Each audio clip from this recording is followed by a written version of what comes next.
Our official economist, the one and only Dr. EJ Antoni, and the crowd goes wild. We're thrilled to have you back, buddy. How are you?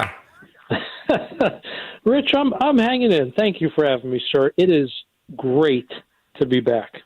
Well, it's great to have you back. I wasn't expecting to have you back. I'm sure you weren't expecting to come back right away. Anything you want to tell us before I ask you about the government shutdown and all the other nonsense in Washington, a town that thankfully you don't have to live in? Yeah, that's exactly right. Thank God I don't have to live in it. Look, at the end of the day, it takes two to play, as it were. You know, the Senate has its advise and consent role, and if they're not willing to play along, then there's nothing you can do. So that's kind of where we are, unfortunately. But look, it's next man up. I hope that the president is able to find another person who's not only qualified, but can make it through the sausage factory, as it were. Unfortunately, though, I wasn't able to get enough senators who are even willing to have a conversation, which it's frustrating, but it is what it is, and I'm supremely glad to be back with you guys and to be able to do shows like this. So I'm looking forward to it. I genuinely am. Well, I think it's America's loss that the senators refused to meet with you. It's a disgrace that they refused to even have meetings with somebody the president nominated to such an important position. You were supremely qualified, one of the brightest guys I know, one of the most articulate guys I know, and helpful in explaining things to people, and also just an all-around genuinely good guy. So it's a loss for the good guys. It's a loss for the country. And it just shows why we can't stand these people in Washington. The fact that they would not even give you a courtesy of a sit-down meeting, and some of them being in the Republican Party, is just, I find, to be absolutely disgraceful. Yeah, and we've kind of come to expect it, especially with this second term, where I think Marco Rubio might have literally been the only presidential nominee out of hundreds who got any Democrats to support him. I really do think Rubio might have been the only one. Maybe there's one or two others, but that's it. I mean, it has been, thank goodness we have any kind of majority, even a slim one, and even with the rhinos, because otherwise you wouldn't get anybody through. That's just how obstructionist the Democrats have become. So, I mean, I went into this knowing that I wasn't going to be able to get a meeting with any of the Democrat senators, that I wasn't going to get any of their votes. That was kind of a given. And we also knew that there were going to be a couple of Republicans who, because they really don't like Trump, and it's they're very much marginal votes, it was going to be difficult. And at the end of the day, that's what they decided to be, is difficult. So there's just nothing you can do at that point. And look, that's okay, right? There's plenty of other good work that I'm more than happy to do, including shows like this. Yeah, and including being the chief economist at the Heritage Foundation, and being the official economist of our show, and several other shows, but this show being obviously the most important show. So welcome back, buddy. I missed you. I did. I mean, I didn't want to text you. I didn't want to, be a burden and all the others. So I'm glad you're back, and now I can hound you, and we can make fun of Matt DeSantis together. And I really blame him more than anyone for any trouble you had in Washington. I blame DeSantis. I think that's fair, because at the end of the day, at the end of the day, I mean, if you just look at the guy, I mean, look, right, just that's all you need to know. You look at the guy and you say, okay, it all makes sense. Now we know where all the problems come from. I mean, it's patently obvious, I think. So I'm glad you pointed that out. It saved me having to say it.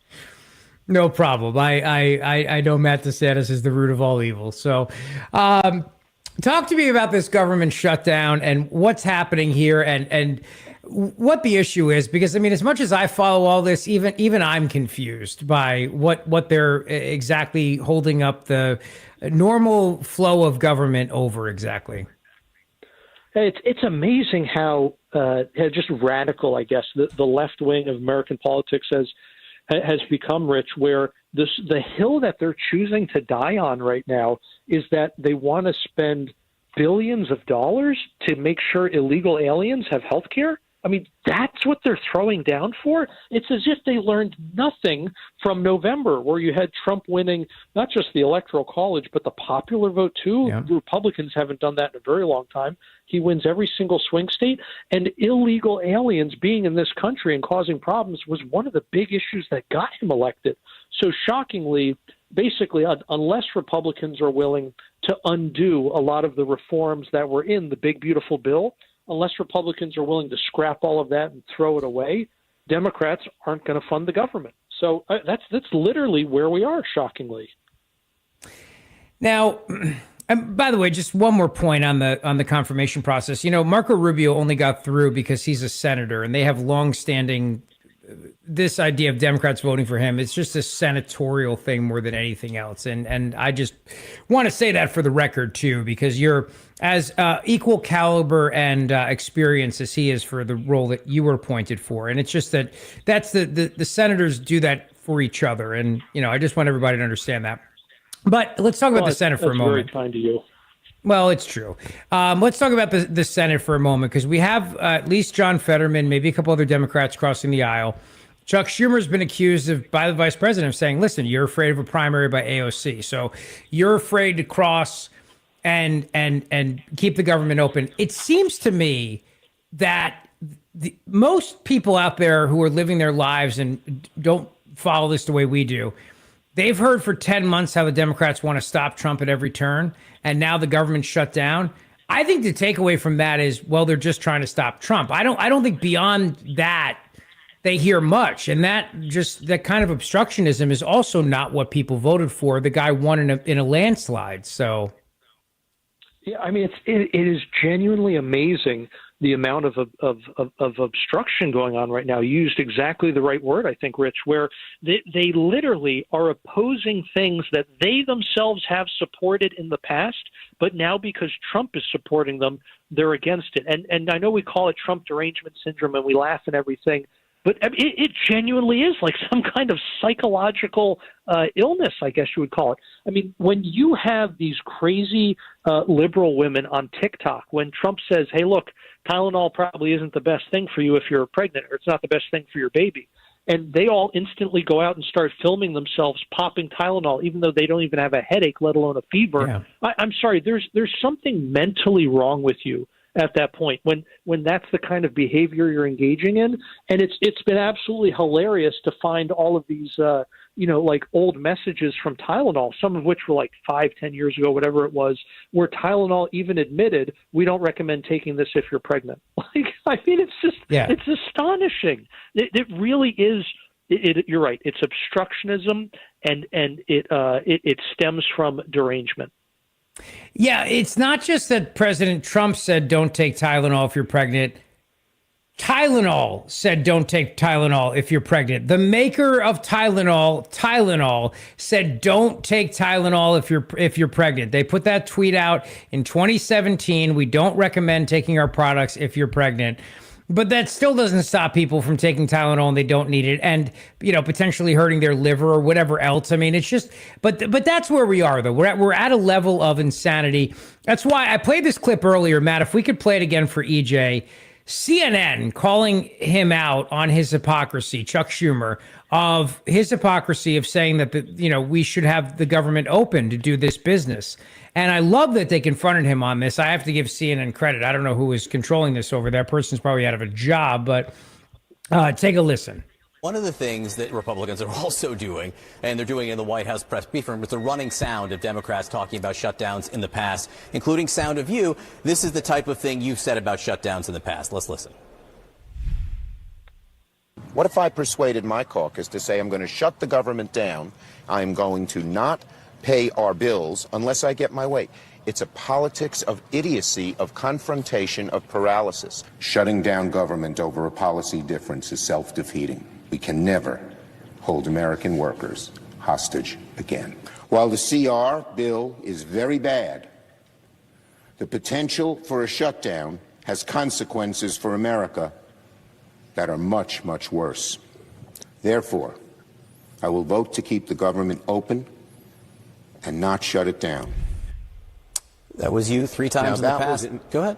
What's different this time? Yeah, that was in March. John, before they had done these horrible things to health care, before they had introduced these rescissions which would allow them to ignore the budget process. And the bottom line is, when I was majority leader, we had 13 times to vote on a budget. Do you know why there was no shutdown? We sat and negotiated with the Republicans every time. They got some things, we got some things. They did not negotiate at all. They refused, despite repeated entreaties by Hakeem and me, to go to the White House to sit down with Thune and Johnson. Look, if you want to know who wants a shutdown, look at the House. Johnson had the House adjourn all this week. So they couldn't even if the Senate had come up with a solution, they couldn't vote on it.